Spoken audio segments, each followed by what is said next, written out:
The stranger's kindness, the autumn rain, drummed against the windows of Henderson's corner. Mark it as Emma Rodriguez fumbled through her worn leather purse, searching for every last coin. Her 3-year-old daughter Sophia clung to her leg occasionally, coughing into her tiny fist. The sound made Emma's heart clench with worry. "Mama, I'm tired," Sophia whispered, her voice hoarse from the cold that had been lingering for days. Emma crouched down, brushing a strand of dark hair from her daughter's fevered forehead. "I know, sweetheart. We'll be home soon." At the checkout counter, Emma carefully placed a container of premium baby formula and a small bottle of children's cough syrup on the worn conveyor belt. The formula was expensive, but Sophia's pediatric specialist had specifically recommended this brand for her sensitive stomach. Emma had been saving for weeks, collecting loose change from her 2 part-time jobs as a house cleaner and evening waitress, the cashier. An elderly woman with kind eyes named Mrs. Patterson smiled warmly at Sophia. "Are you feeling today, little one?" Sophia buried her face deeper into Emma's leg, too tired to respond. Emma began counting out her money, quarters first, then dimes, nickels, and finally a handful of pennies. She arranged them in neat piles on the counter, double-checking. Her math, she had calculated this purchase down to the last cent. "That'll be $34.67, Mrs. Patterson said gently. Emma's heart sank as she recounted her money. She was short. $3.18 short. "I'm sorry," Emma said, her voice barely above a whisper. "I thought I had enough." She reached for the cough syrup. "I'll just take the formula." Behind her in line, a well-dressed man in a charcoal wool coat observed the scene. Nathan Blackwood had stopped by this neighborhood market on impulse, drawn by its old-fashioned charm during his drive home from a board meeting. He rarely ventured into this part of the city, but something about the autumn evening had made him want to walk among real people instead of returning to his empty penthouse. Nathan watched as Emma's hands trembled slightly while she reorganized her coins. He noticed the way she kept one protective arm around her daughter, the careful way she moved despite obvious exhaustion. Her clothes were clean but worn, her shoes practical rather than fashionable. Everything about her spoke of someone trying their hardest with what little they had. "Ma'am," Nathan stepped forward, his voice calm and measured. "Allow me to help." Emma looked up, startled. The man who had spoken was tall, with graying temples and intelligent dark eyes. His clothes were clearly expensive, from his tailored coat to his polished leather shoes, but his expression held no judgment, only gentle concern. "I appreciate the offer," Emma said, lifting her chin with quiet dignity, "but I can't accept charity." Nathan smiled slightly. "It's not charity. It's one parent helping another." He nodded toward Sophia. "I have a daughter too, now. But I remember nights like this." Something in his tone, the way he spoke about his daughter, made Emma hesitate. This wasn't pity she heard in his voice, but understanding. Mrs. Patterson watched the exchange with interest. She had seen Nathan in the store before, though she didn't know who he was. He always paid with cash, always said thank you, and never acted like he was better than anyone else. "Please," Nathan said softly, placing his credit card on the counter. "Let me get both items. Your daughter needs her medicine." Emma looked down at Sophia, who was now leaning heavily against her leg, clearly fighting to stay awake. The logical part of Emma's mind screamed that accepting help from strangers was dangerous, irresponsible. But the mother in her, the part that would do anything to ease her child's suffering, whispered that sometimes pride was a luxury she couldn't afford. "Okay," she said finally. Nathan shook his head as Mrs. Patterson rang up the items. "No need. Just take care of your little girl." As they completed the transaction, Nathan found himself studying Emma more closely. There was something familiar about her, though he couldn't place what. She carried herself with a grace that spoke of better times, and when she spoke, her diction was precise, educated. This was not someone who had always struggled. "I'm Nathan," he said as Mrs. Patterson bagged the items. "Emma," she replied, accepting the bag with obvious gratitude. "Thank you. You have no idea what this means." "I think I do," Nathan said quietly. Outside the store, The rain had intensified. Emma looked up at the dark sky, then down at Sophia, who was now shivering despite her jacket. "Where's your car?" Nathan asked.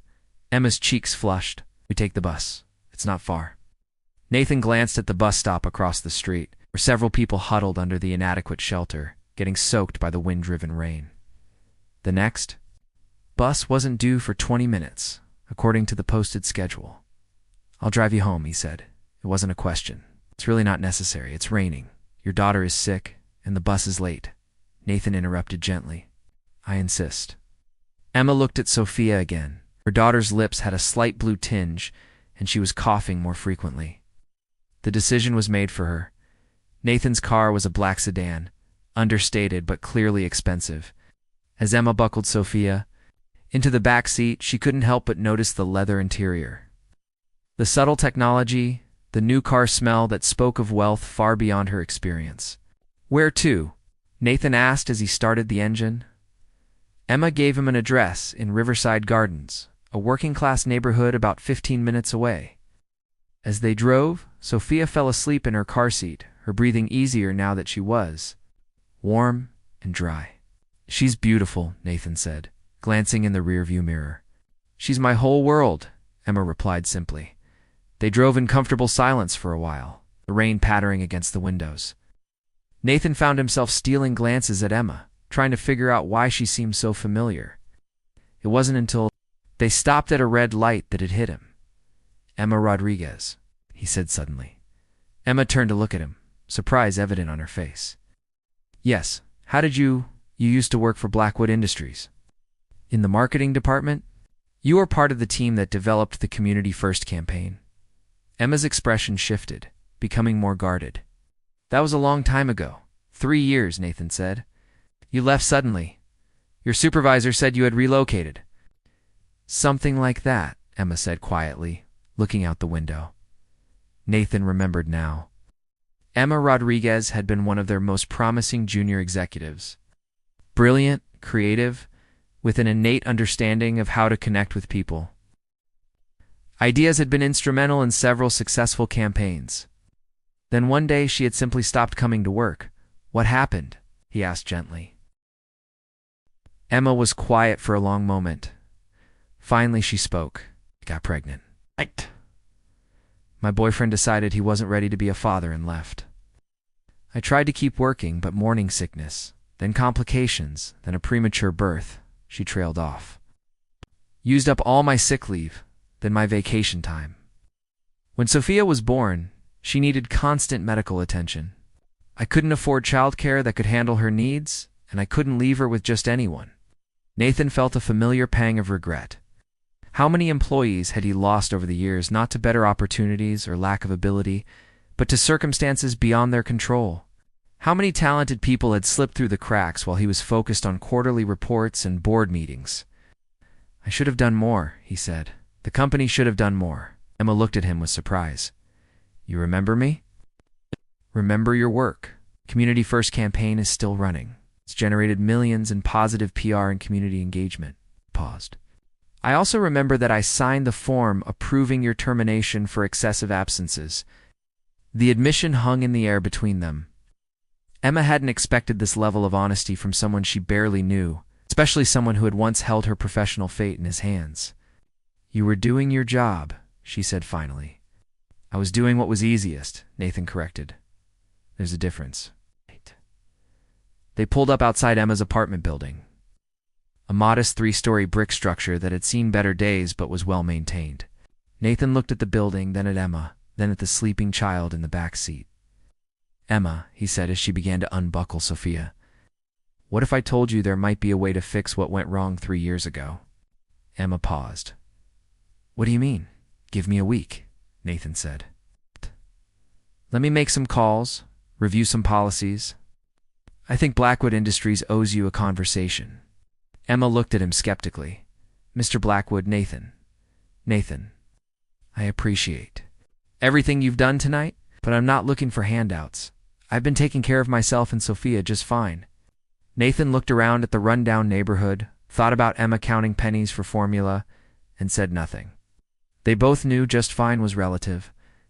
It wouldn't be a handout, he said carefully. It would be a job, a real position, with real responsibilities. I'm not offering it because I feel sorry for you. I'm offering it because 3 years ago, we lost someone valuable, and I'd like to know if she's interested in coming back. Emma lifted the sleeping Sophia from her car seat. The little girl stirred briefly, then settled against her mother's shoulder with a soft sigh. Why? Emma asked. Why would you do this? Nathan was quiet for a moment, thinking of his own daughter, grown now and living across the country. Thinking of all the times he had chosen work over family, profit over people, thinking of his ex-wives. Words during their divorce. You're a good man, Nathan, but you've forgotten how to be a good human being. Because sometimes the universe gives you a second chance to do the right thing, he said finally. I'd like to take it. Emma studied his face in the dim light of the street lamp. She saw sincerity there and something else. Regret, maybe. Hope. Weak, she said. Nathan smiled, the first genuine smile he had worn in months. 1 week, as Emma walked toward her apartment building, Sophia sleeping peacefully in her arms. Nathan sat in his car and watched until she safely disappeared inside. Then he pulled out his phone and began making calls. It was nearly 10 o'clock, but some conversations couldn't wait until morning. The first call was to his head of human resources. The second was to his legal department. The third was to his own conscience, though that conversation would take much longer than a phone call. A new beginning, 1 week later. Emma stood outside the gleaming glass towers of Blackwood Industries, her heart racing with a mixture of anticipation and fear. She wore her best dress, a navy blue sheath that she had bought for job interviews 3 years ago and hadn't worn since. In her hand, she clutched a small purse and a folder containing her updated resume. Though she wondered if any of it mattered now, the lobby was exactly as she remembered its soaring ceilings, marble floors, and the quiet hum of success. But this time, instead of feeling like she belonged here, Emma felt like an imposter. 3 years of struggling had changed her, worn away some of her professional confidence, and replaced it with the harder wisdom of survival. Emma Rodriguez, a young woman in a sharp suit, approached her. I'm Jessica Wong, Mr. Blackwood's assistant. He's waiting for you upstairs. The elevator ride to the 40th floor seemed to last forever. Emma's palms were sweaty and she found herself thinking about Sophia, who was spending the morning with Mrs. Chen, their neighbor. The elderly woman had been delighted to watch the little girl, especially after Emma explained that this meeting might lead to better opportunities for both of them. Nathan's office was larger than Emma remembered, with floor-toseling windows, offering a panoramic view of the city, but it was also warmer somehow, with personal touches that hadn't been there before. Family photos, books that looked actually read, and a child's drawing framed on the credenza. Your daughter's artwork? Emma asked, nodding toward the drawing. Nathan smiled. My granddaughter's actually, Lily. She's 6. He gestured toward the seating area away from his desk. Please, sit. Can I get you coffee? Water? Coffee would? Be great, thank you. As Nathan poured from a carafe on a side table. Emma studied him. He looked more relaxed than he had in the store, though she could see the weight of responsibility in his shoulders. The careful way he moved through the world. That came with making decisions that affected thousands of people. How's Sophia feeling? He asked, settling into the chair across from her. Much better. The medicine helped, and she's been sleeping through the night again. Emma paused. Thank you for asking. I'm glad to hear it. Nathan leaned forward slightly. Emma, I want to start by apologizing, not just for what happened 3 years ago, but for the system that made it happen. We failed you, and more importantly, we failed your daughter. Emma hadn't expected this. In her experience, powerful people rarely admitted fault, especially to those with no power to hold them accountable. I've spent the last week reviewing our family leave policies, our support systems for employees facing personal crises, and our general approach to work-life balance, Nathan continued. What I found was disturbing, but not surprising.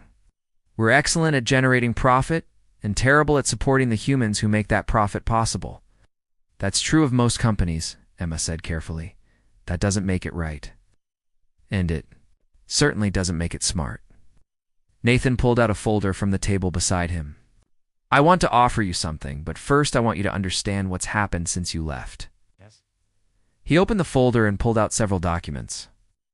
The Community First campaign that you developed has become the foundation of our entire public relations strategy. It's been adapted for 6 different markets and has generated over $15 million in measurable community goodwill.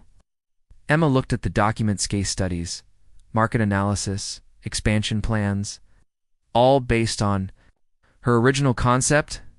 Your work has been the backbone of our community engagement for 3 years, Nathan said. And yet, when you needed community engagement from us, we gave you a pink slip. The irony wasn't lost on Emma. She had created a campaign about corporate responsibility and community support, only to be abandoned by her own corporate community when she needed support most. I want to offer you a position, Nathan continued. Director of Community Relations. You would oversee the expansion of all community-focused initiatives. With a staff of 12 and a budget that would make your old marketing allocation look like pocket change. Emma's breath caught. This wasn't just getting her old job back, this was a promotion to senior management. But that's not all, Nathan said. I want you to help me redesign our employee support systems. Family leave policies, child care assistance, flexible working arrangements, emergency hardship funds. I want you to make sure that what happened to you never happens to another employee again. Emma set down her coffee cup with trembling hands. Nathan, this sounds incredible, but I have to ask, why me? You could hire a dozen consultants with more experience in policy development. Because consultants don't understand what it feels like to count pennies for baby formula, Nathan said quietly. They don't know what it's like to choose between taking care of a sick child and keeping a job. You do? You've lived it, survived it, and come through it with your integrity intact. Emma looked out the window at the city spreading below them. Somewhere out there were other women like her, struggling to balance motherhood and survival, trying to provide for their children, while maintaining their dignity and dreams. What about Sophia? She asked. I can't work 60-hour weeks. I won't sacrifice my daughter's well-being for my career again. You won't have to. Nathan pulled out another document. Blackwood Industries is implementing an on-site childcare facility, full-time professional staff, educational programming, medical support for children with special needs. Sophia would have a place here, safe and cared for, whenever you need to work. Emma stared at him. You're building a daycare? We're building a support system. The daycare is just the beginning. Dictation rooms for nursing mothers, flexible. Scheduling for parents, emergency childcare services for when kids are sick, educational support and tutoring programs. Nathan leaned back in his chair. I've realized that supporting families isn't just the right thing to do, it's good business. Happy employees are productive employees. Emma felt tears forming in her eyes. This was more than she had dared to hope for when she walked into the store that rainy night. There's one more thing, Nathan said. He pulled out a final document, a signing bonus, enough to cover your moving expenses to a better neighborhood, establish a college fund for Sophia, and give you the financial security to take risks in your new role. Emma looked at the number on the document and gasped. It was more money than she had made in the past 2 years combined. Nathan, this is too much. I can't. Yes, you can. His voice was firm, but kind. Emma, 3 years ago, I signed a piece of paper that derailed your life. Today, I want to sign papers that put you back on track, not because I feel guilty, though I do, not because I pity you, though I admire your strength. I'm offering you this because you're exactly what this company needs, and I think we might be exactly what you need too. Emma was quiet for a long moment, processing everything. The opportunity was beyond her wildest dreams, but it also felt surreal, like something that happened to other people in movies. What's the catch? She asked finally. Nathan smiled. The catch is that I'm counting on you to keep me honest. Push back when I make decisions that put profit before people. To remind me that behind every employee number is a real person with real needs and real dreams. He paused. I'm hoping you'll help me become the kind of leader I should have been all along. Emma thought about Sophia, asleep in Mrs. Chen's apartment, trusting her mother to make the right choices for both of them. She thought about the other single mothers in her building, the ones working multiple jobs and struggling to get ahead. She thought about the woman she used to be, full of ambition and ideas, The woman she had become, tempered by hardship, but not broken by it. "When do I start?" she said. Nathan's face broke into a grin. "How about Monday, 3 months later?" Emma sat in her new office, a real office with a door and a window reviewing applications for the company's new emergency hardship fund. The fund, which she had designed and implemented, provided short-term financial assistance to employees facing unexpected crises. In its first quarter, it had helped 63 families stay afloat during difficult times. A knock on her door interrupted her thoughts. "Come in," she called. Nathan entered, carrying 2 cups of coffee and wearing an expression of barely contained excitement. "Good news?" Emma asked, accepting the coffee gratefully. "The best news? The board just approved the expansion of our family support programs to all Blackwood subsidiaries, 12 cities, over 8,000 employees." Nathan sat down across from her desk. "They also approved your proposal for the scholarship program." Emma's heart leaped. The scholarship program was her pet project, college funding for children of Blackwood employees. Special consideration for single-parent families. They went for the full proposal, including the child care vouchers for parents attending school themselves. Every word. "Emma, you've revolutionized how this company thinks about employee welfare. The board is calling it the most successful internal initiative in company history." Emma leaned back in her chair, overwhelmed by the magnitude of what they had accomplished in just 3 months. The little girl who had been counting pennies for formula was now overseeing programs that would impact thousands of families. "There's something else," Nathan said, his tone becoming more serious. "I've been offered a position with the Harrison Foundation. They want me to head their corporate responsibility division, working with companies across the country to implement programs like ours." Emma felt a flutter of panic. "Are you leaving? That depends on you?" Nathan pulled out a letter from his jacket. "They want both of us, Emma. You as director of program development, me as executive director. It would mean travel, more money, and the chance to take what we've built here and spread it to hundreds of companies." Emma read the letter, her eyes widening as she saw the salary figures and benefit packages they were offering. "Nathan, this is incredible, but I'm just getting started here. Sophia is finally settled. She loves the daycare. She has friends." "I know. And if you want to stay, I'll understand." But Emma, think about it. How many other women are out there right now, counting pennies for formula?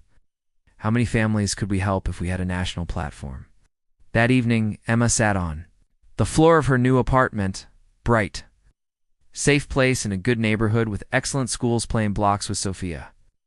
The little girl was thriving, her health stable, her personality blossoming in the security of their new life.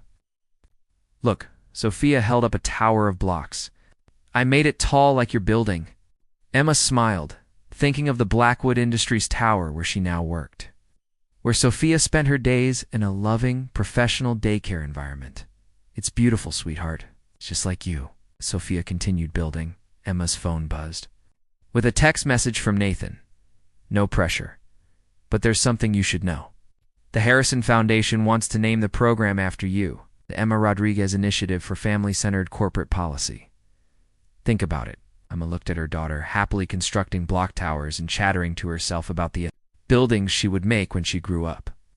She thought about the woman she had been 3 years ago, ambitious and driven. The woman she had become during those dark months of struggle, learning what truly mattered.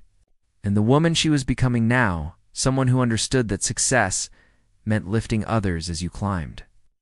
Her phone buzzed again. This time it was a photo from Nathan and his granddaughter Lily, holding a drawing she had made. The drawing showed a woman in a business suit holding hands with a little girl, standing in front of a building with a sign that read, "Helping Families." "Lily says this is you and Sophia changing the world," Nathan's message read, out of the mouths of babes. Emma smiled, tears forming in her eyes. 6 months ago, she had been a struggling single mother, invisible to the corporate world that had once valued her contributions. Tonight, she was being offered the chance to ensure that other mothers would never feel that invisibility. She picked up her phone and typed a response. "When do we start?" The next morning, as Emma walked into the Blackwood Industries building, with Sophia's hand in hers, she thought about the rainy night that had changed everything. A chance encounter in a corner market, a stranger's kindness, and the courage to accept help when it was offered. It had led to this moment, to this opportunity, to this chance to turn her personal struggle into a platform for systemic change. "Mama," Sophia said as they entered the elevator, "are we helping people today?" Emma smiled down at her daughter, thinking of all the families they would impact through their work. All the mothers who would never have to count pennies for formula. Because someone, somewhere, had decided that supporting families was not just good business, but the right thing to do. "Yes, sweetheart," Emma said, pressing the button for the 40th floor. "We're helping lots of people today." As the elevator climbed toward their future, Emma reflected on the journey that had brought them here. It had started with desperation and ended with purpose. It had begun with a stranger's kindness and evolved into a shared mission. And it proved that sometimes the most powerful changes in the world start with the smallest acts of human compassion. The elevator doors opened, revealing the busy offices of Blackwood Industries, where Emma Rodriguez, once a struggling single mother, now a champion for families everywhere, would spend another day changing the world, one policy at a time. One family at a time, one act of corporate kindness at a time, because sometimes the billionaire behind you in line doesn't just pay for your formula. Sometimes he sees your worth, recognizes your potential, and gives you the platform to ensure that no other mother ever has to count pennies alone again.